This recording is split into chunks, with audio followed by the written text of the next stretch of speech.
Hey, it's your Wisconsin wine guy. Welcome back to Sake Sunday.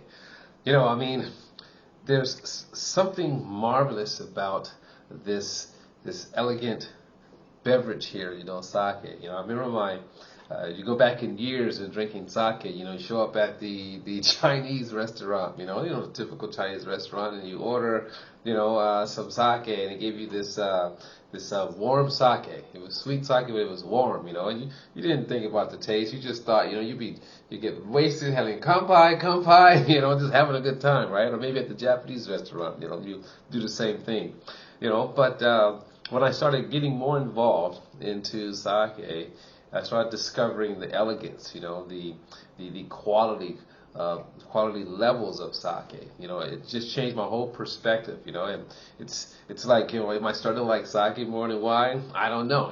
They're both, they're in a class by themselves. But let's be clear. Sake is not wine. It's not rice wine. It's actually brewed, more related to beer. Simple water, rice, mold, or koji. Very simple process, very simple ingredients to be made. So you can see I got this whole apparatus set up here. I have my kosori warmer, just like a coffee mug warmer, but I use it to warm my sake. I'm trying this sake in two different temperatures. So our sake feature today is going to be Tateyama Brewing Company, the Tateyama Tokubetsu Honjozo. Whoa! Doesn't that sound sexy? Tateyama Tokubetsu Honjozo. It's like Italian, of course I got my Western accent here, but it's like Italian, the words just sound so sexy, rolling off the tongue. So what does that mean? It's the Tokubetsu. The Tokubetsu, remember we have the Jumai Ginjo, Jumai Dai Ginjo, and then we have the same Jumai Dai Ginjo, and Honjozo. Well, let's take that part first. Honjozo literally means that it's like fortified with alcohol, to increase the strength, to make it more full-bodied, full-bodied taste and flavor, in the mouth. And then the Tokubetsu is meaning a special blend. So with that special blend, it doesn't have to fall into the rigors of standards. They can do what they want with this. Tokubetsu is a special blend, something we do unique here. So I'm having it chilled out in the refrigerator. I got my thermometer here to make sure I'm still at a good temperature.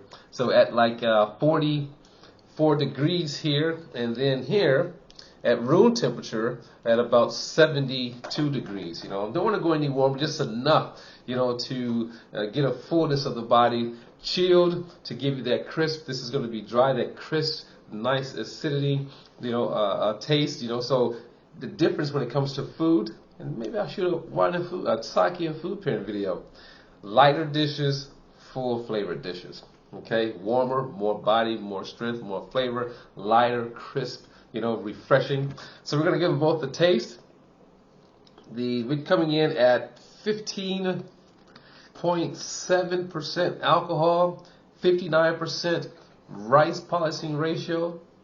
What does that mean? The amount of the outer core, when they polish it off, the closer you get to the center, that little white dot center rice, the more pure, the sake and the flavor and the robust the flavor is going to be. So this is at 59% rice polishing ratio, meaning 55% of the outer core left on. And then we're going to pour this up. I like to keep it warm. You should try this experiment, with your sake, to try and have try and have a warm sake and a chilled sake. Now, not all sakes will be treated this way. A Jumai Ginju, or a Jumai, just more lighter, more fruity, more refreshing. So you want to go with that one to be more chilled. Whereas, in Jumais you can do warm, but the lighter, more delicate the sake, you don't want to warm that. You want to maintain that crisp and freshness. So the Jumai Ginjos, would be that Jumai Dai Ginjos. But Honjozo, and Jumais, you can do some warming. And sometimes I'll just play around. There are rules, but play around. I'll play around and do some warming on my Jumai Ginjos or Jumai Dai Ginjos just to see where we're at. Okay? So now, on the nose. Ooh, very fruity, you know, like melons on the nose. Wow, that's nice. And then for the warm one, ooh, I should have put this in a wine glass. But you get more fruit here, fruit but less fruit here. A lighter, fruitier, refreshing nose versus more subdued. Next time I put this in a wine glass, but I'm more concerned with the taste in this area here. But you still get melons, but a little bit more subdued versus boom right there. Now for the taste.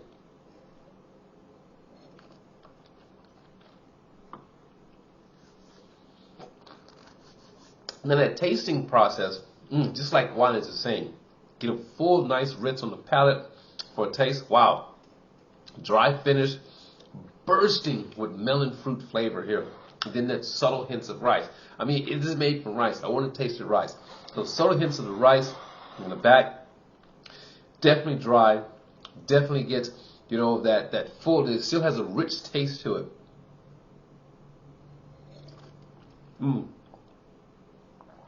Oh, wow, that's nice. Wow. Now for the room temperature.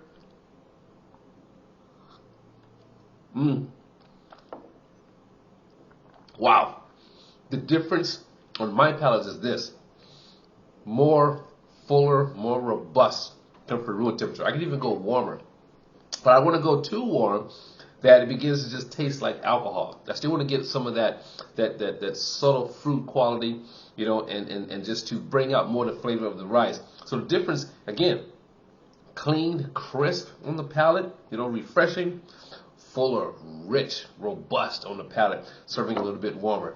So there you have it. You know, I'll put more information about the Tateyama Tokubetsu Honjozo down below. Again, fortified with alcohol. That's one of your bigger difference. If it says Honjozo, it would have be fortified with alcohol. It says Tokubetsu, it may or may not have be fortified with alcohol, but it may be a special process, something special, unique that they do with it. So there you have it, the Wisconsin wine guy sharing sake with you on this Sunday. And as always, I want to say to you, let your palate be the guy when selecting your sake. Come by.